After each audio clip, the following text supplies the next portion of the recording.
3.5 trillion is not going to cost us anything. That's the bookkeeping I need to learn to start doing my budget.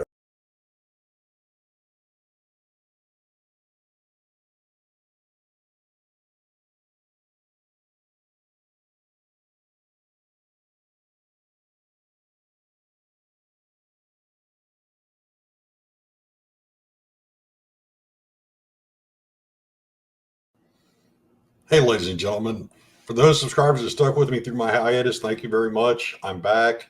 I will guarantee you'll be getting at least 2 videos a week for the foreseeable future. There's just a lot going on that I had to deal with, up to and including buying a new vehicle. So, with that said, if you're in the central Missouri area, go see James Casey at Mockins Mazda. He gave me a great deal, did not waste any of my time, got me in and out of there as fast as humanly possible. So, James, thanks. Now, before we get started, please like, subscribe, share with your friends. A lot of my videos have been demonetized based on some of the content, which they think is controversial. I think it's important, but whatever. This is more about trying to put information out there and trying to put it out in a way so the average person can understand it, because they don't have time in their day to go through news like I do or read bills and things like I do. Let's go ahead and jump into this. So let's predicate this by saying right now there's 2 unfunded bills. And when I say unfunded, you can call it deficit spending. Let's just call it what it is. The government wants to spend $5 trillion, 1.5 on infrastructure, which we do need. I'm not saying we don't need infrastructure reform, and another 3.5 on social programs. So that equals $5 trillion that we don't have. That'll just add to our national debt, which I believe is about 24 trillion now. Now, the president is saying that the 3.5 trillion is not going to cost us anything, because what they're going to do is tax the 1% at a higher rate and force them to pay their actual taxes. Well, there's 2 issues with that. One of it is a funny link. I couldn't find the actual link from the show The View. What I could find was a review of that segment done by a Black conservative perspective. And I'm going to add that link into the description so you can go through and look at it. And it's where Whoopi Goldberg suddenly realizes she's part of the top 1%, those that earn more than $400,000 a year. And she brings up the point, well, does it matter what they do with their money? According to the president, no. They're part of the top 1%. Here's the funny part. By his own figures, the top 1% in the United States have been able to skip out on $163 billion in taxes. Now, although that seems like a really big number, let's put this in perspective. $5 trillion in spending, $163 billion.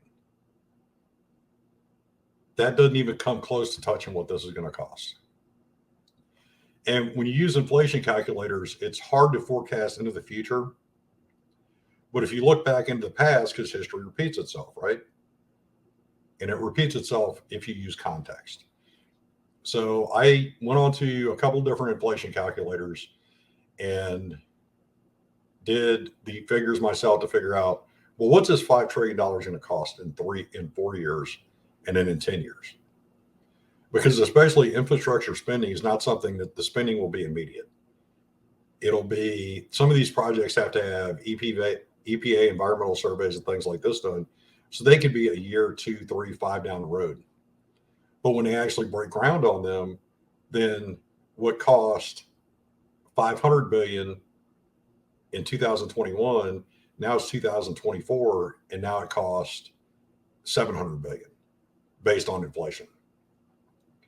So if we take the $5 trillion that they don't know how they're going to pay for, according to them, it's not going to cost us anything, and put it into an inflation calculator using the year 1975. And that's right. If you're politically savvy, then you know I went back to the Carter administration, because there are a lot of similarities between what's going on right now and what happened during the administration of President Carter, with inflation, with an upcoming recession, with gas prices going up, food prices going up, unemployment. So yes, I did use that because it's easier to use historical data when you're trying to figure out inflation rates. So $5 trillion in 1975, by 1979 was 6.7 trillion. By 1985, it was 9.7 trillion. So within 10 years, it has just doubled the cost.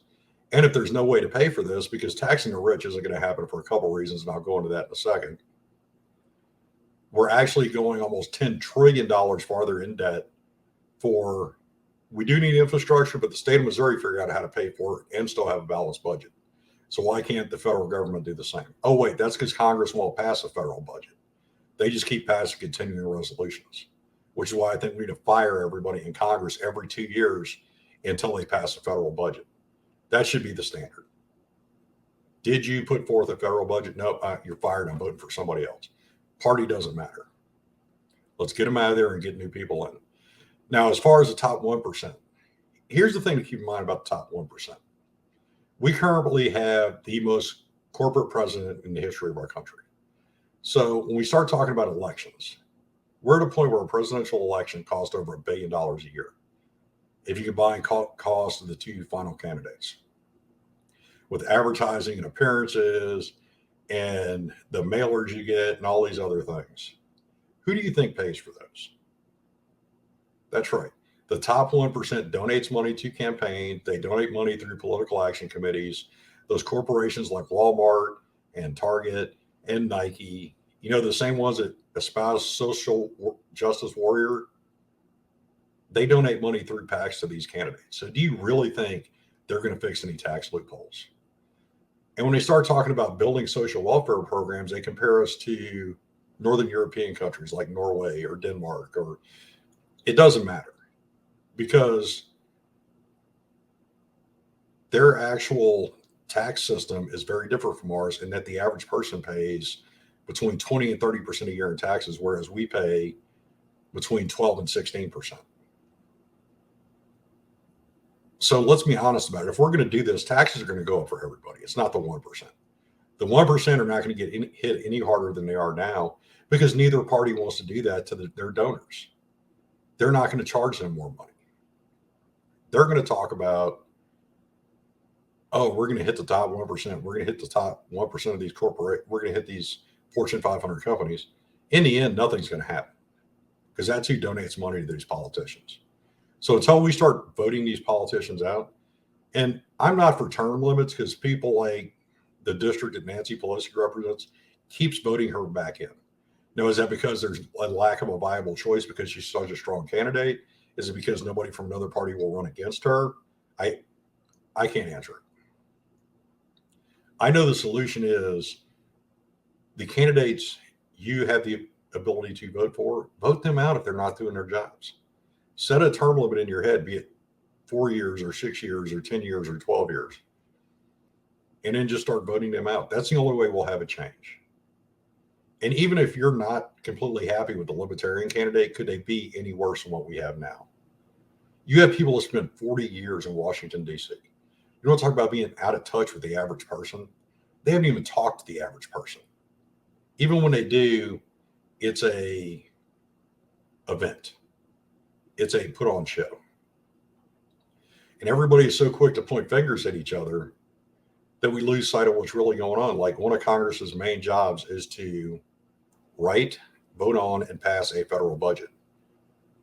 In the comments, somebody just let me know when the last time they know that they've done that, and they didn't just sign a continuing resolution. And you know what? This is both, whether it was the Democrats or Republicans that control Congress and the White House. This is not something new. This is not one party or the other. They're both guilty of it. They politicize everything to the point of, no matter what good or bad can come out of vaccine, it becomes a political football. And the comparison I would give, and I used this the other day because somebody brought up Thanksgiving. It's, if you have a traditional family in Thanksgiving and you have the adult table and the kids table, but there's really not a whole lot of interchange between the two while you're eating. Well, the party in power is at the adult table. The minority party is at the kids table, and they're still not talking. So how do we fix this? How do we make a difference? And the only way I can foresee is to start voting out incumbents. And people will claim, well, if we have that much new blood in Congress, there'll be mistakes. Yeah, there'll be mistakes. But there'll be honest mistakes of people trying to accomplish things, whereas now all people care about is looking out for themselves. How can you have that large a group who generally are upper middle class when they're initially elected, and before their time is out, they are millionaires? to include the socialist. Bernie Sanders is a great example. Bernie Sanders has become a millionaire. Pelosi has become a millionaire. Chuck Schumer has become a millionaire. Lindsey Graham has become a millionaire. How can you go to Washington to serve the people and end up as a millionaire in the end? That should not be right. When they talk about defending democracy, the bill in Congress, and I'm going to go into that a little bit deeper because I actually read the bill, and what I'm going to do is take the high points and kind of give my opinions of them. One of them is not allowing the president to enrich themselves while they're in office. Well, I say that goes for all elected officials. Elected officials should not be able to enrich themselves while they're in office. They are paid a salary, rightly or wrongly, whether you agree with how much they get or not. The fact is they are paid a salary. They, even while COVID was going on, still got that salary while they were shutting down your businesses. So keep this in mind. Back to inflation. The last statistics I saw was inflation has gone up about 5.4%, depending on who you listen to, because other experts are saying it's closer to 14% if you add everything in. The difference is if they actually admit that, then somebody like myself who gets VA benefits, those would go up.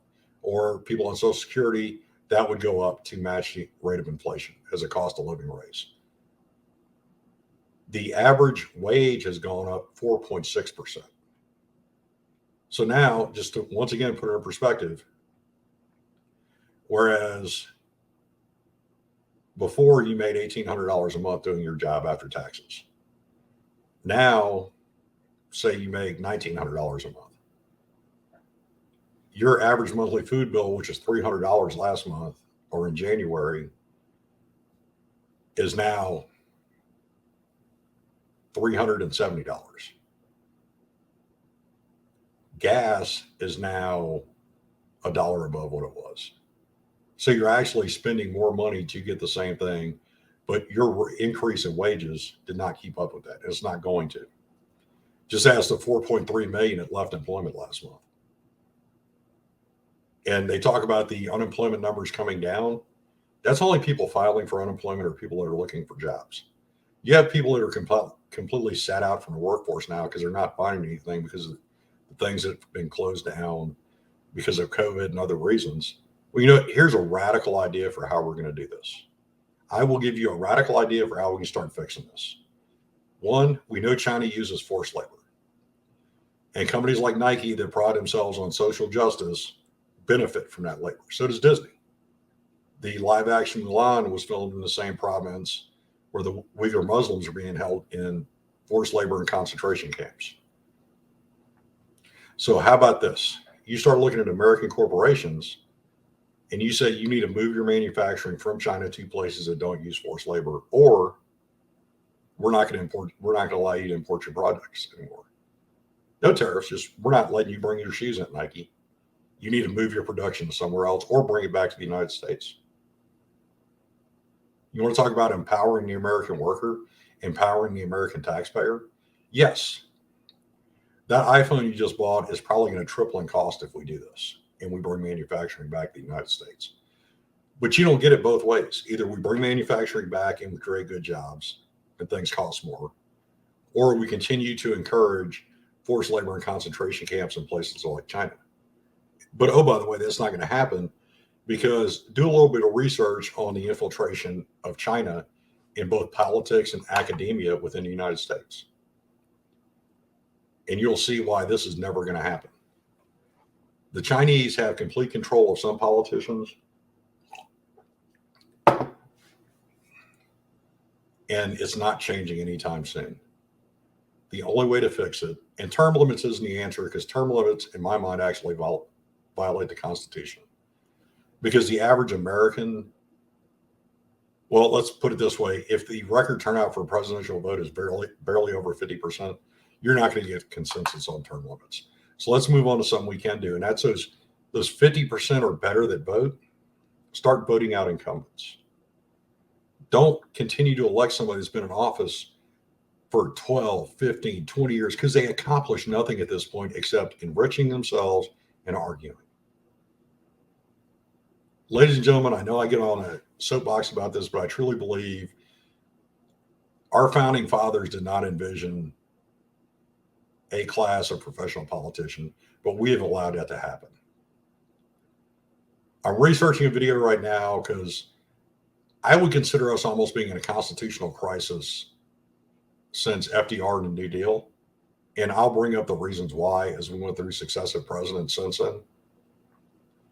But this is infringements on the 10th Amendment, which gives the states rights, the Second Amendment, the First Amendment, the Fourth Amendment, with what they want, what the IRS wants to be, what they want to empower the IRS to do with bank accounts. There's a lot of things going on. With that being said, everybody have a good evening. Please like, subscribe, share with your friends. Like I said, it's not just the demonetization. It's the fact that less people are seeing my videos based on this. So please, please, please, if you like what I had to say, share with your friends. After my hiatus, I'd like to thank all of you that stuck with me through this. There'll be another video coming up tonight, which is my 1-year anniversary, because yes, it's been a full year that I've been on YouTube. And thank all the subscribers that helped carry me through this. Everybody have a good evening.